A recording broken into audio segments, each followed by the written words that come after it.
नमस्कार मित्रांनो, एक सुखद अशी वार्ता समोर आलेली आहे. जर तुम्ही किंवा तुमच्या ओळखीचे कोणी दिव्यांग बांधव शासकीय योजनांचा किंवा पेन्शनचा लाभ घेत असतील, तर ही बातमी तुमच्यासाठी अत्यंत महत्त्वाची आणि सुखद अशी बातमी आहे. राज्य सरकारने अशा सर्व दिव्यांग लाभार्थ्यांना एक मोठा दिलासा दिला आहे. ज्यांच्याकडे अजूनही वैश्विक ओळखपत्र म्हणजेच UDID कार्ड नाही, सरकारने हे कार्ड काढण्यासाठी आता 30 सप्टेंबर पर्यंत मुदतवाढ दिली आहे.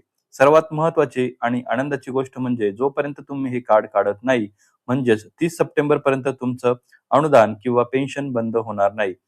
ती सुरूच ठेवली जाईल, असे स्पष्ट निर्देश दिव्यांग सक्षमीकरण विभागाने दिले आहेत.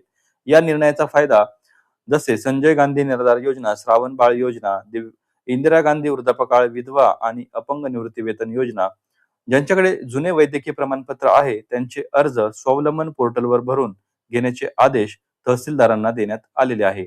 तसेच बऱ्याच लोकांच्या आधार कार्ड आणि UDID कार्डवरील माहिती फरक असतो किंवा चुकीचा असतो. ही तफावत दूर करण्यासाठी सरकार लवकरच एक विशेष मोहीम राबवणार आहे. त्यामुळे जर तुमचं UDID कार्ड अजूनही बनलेलं नसेल, तर 30 सप्टेंबरच्या आत ते नक्की बनवून घ्या, जेणेकरून तुमच्या पेन्शनमध्ये कोणतीही अडचण येणार नाही. ही अत्यंत महत्त्वाची माहिती आहे.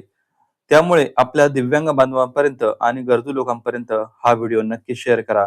माहिती आवडली असल्यास व्हिडिओला लाईक करा, चॅनलला सबस्क्राईब करायला विसरू नका. लय भारी माहिती, माहितीची बदल घडवते. धन्यवाद.